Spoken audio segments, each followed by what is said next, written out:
家己报道照古早咧伫柏盐进前举办社盐文化节，互民众了解柏盐的历史。主办单位报道处文化协会也到现场，招大家做好讨论盐埕甲太阳光电的环保议题。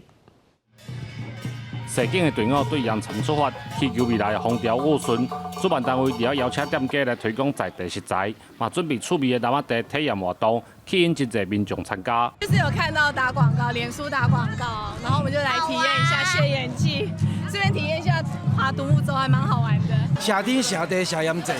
那透过这个活动，要来表达的是咱人对大自然、对环境的一种态度。 透过感谢生命的限制，社盐节延续将近300年的历史。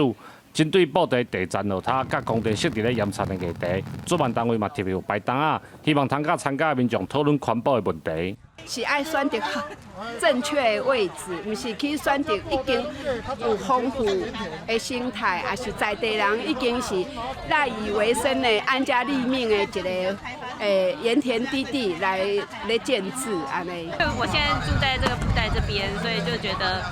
好像对自己的家乡多了解了一些，然后有更深层的体会。政府若要做，就做伊，咱就讲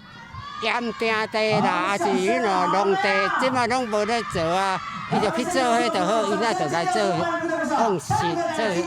做扩大甲迄两岁。 布袋厝文化协会表示，社盐节对因来讲，唔那是一种宗教祈求的活动，更加是福建盐业文化发展环境教育上好的机会。县政府嘛指出，透过这种文化节的活动，会当推广观光，嘛，互在地文化通继续保留。记者林慧婷家己报道。